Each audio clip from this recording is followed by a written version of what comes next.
Pada video kali ini, saya ingin membahas tentang kesadaran terhadap pentingnya integrasi bangsa. Nah, pada tahun 1932, Muhammad Hatta pernah menulis tentang kesatuan dan persatuan bangsa, yang dimana menurutnya, dengan persatuan bangsa, satu bangsa tidak akan dapat dibagi-bagi. Di pangkuan bangsa yang satu itu boleh terdapat berbagai paham politik, tetapi kalau datang mara bahaya, di sanalah tempat kita menunjukkan persatuan hati. Di sanalah kita harus berdiri sebaris, kita menyusun persatuan dan menolak persatuan. Di Indonesia, ada 6 wilayah yang memiliki tingkat kerawanan konflik yang tinggi, yaitu Papua, Jawa Barat, Jakarta, Sumatera Utara, Sulawesi Tengah, dan Jawa Tengah. Konflik bukan saja dapat mengancam persatuan bangsa, namun juga dapat menimbulkan banyak korban dan kerugian. Teladan para tokoh persatuan. Tidak sembarangan orang dapat menyandang secara resmi gelar pahlawan nasional. Ada beberapa kriteria yang harus dipenuhi, yang dimana salah satunya adalah tokoh tersebut telah memimpin dan melakukan perjuangan bersenjata, atau perjuangan politik, atau perjuangan dalam bidang lainnya untuk mencapai, merebut, mempertahankan, dan mengisi kemerdekaan, serta mewujudkan persatuan dan kesatuan bangsa.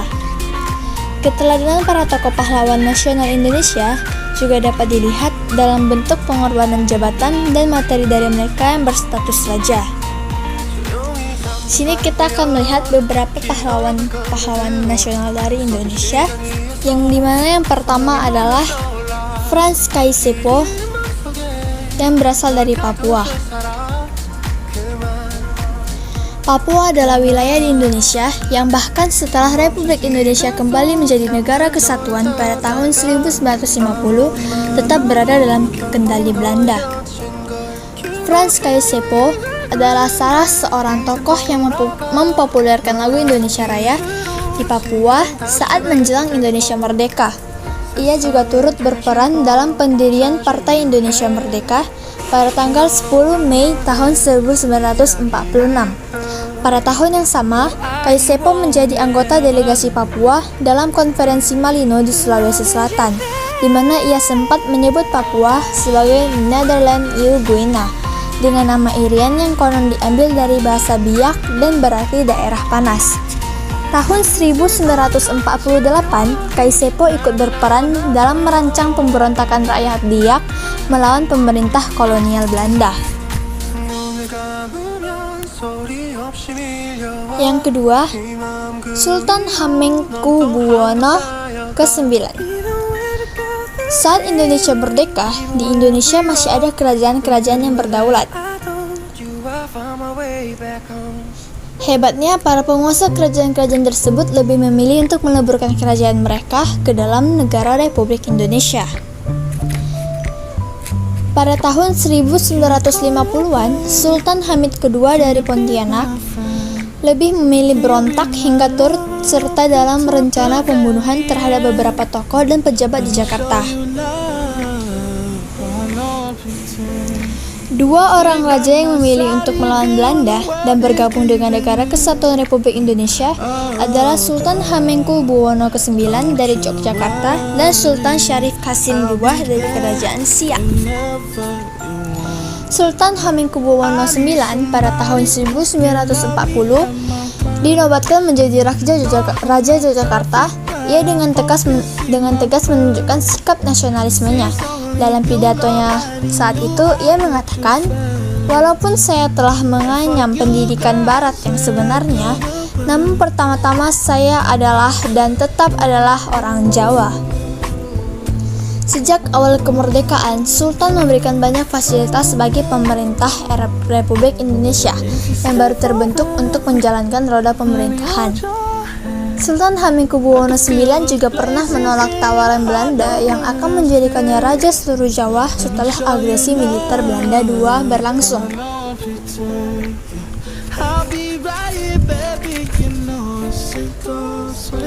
Sultan Syarif Qasim II dinobatkan menjadi Raja Siak Indrapura pada tahun 1915 ketika berusia 21 tahun.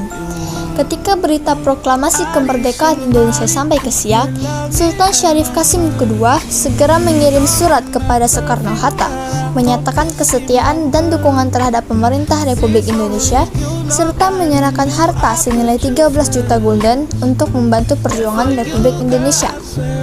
Saat revolusi kemerdekaan pecah, Sultan aktif mensuplai bahan makanan untuk para laskar. Atas jasanya tersebut, Sultan Syarif Qasim II dianugerahi segelar pahlawan nasional oleh pemerintah Indonesia. Ismail Marzuki.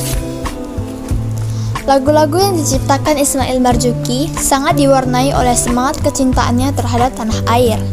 Lagu-lagu Ismail Marzuki yang syarat dengan nilai-nilai perjuangan yang mengunggah rasa kecintaan terhadap tanah air dan bangsa, antara lain yaitu Rayuan Pulau Kelapa, Halo Halo Bandung, yang diciptakan ketika terjadi peristiwa Bandung Lautan Api, Selendang Sutra, yang diciptakan pada saat revolusi kemerdekaan untuk membangkitkan semangat juang pada waktu itu, dan Sepasang Mata Bola yang menggambarkan harapan rakyat untuk merdeka. Meskipun memiliki fisik yang tidak terlalu sehat karena memiliki penyakit TBC, Ismail Marzuki tetap bersemangat untuk terus berjuang melalui seni. Hal ini menunjukkan betapa rasa cinta pada tanah air begitu tertanam kuat pada dirinya. Apu Daeng Risaju.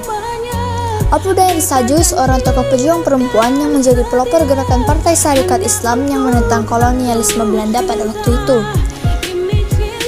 Apung Daeng Risaju rela menanggalkan gelar kebangsawanannya serta harus dijebloskan ke dalam penjara selama 3 bulan oleh Belanda dan harus bercerai dengan suaminya yang tidak bisa menerima aktivitasnya.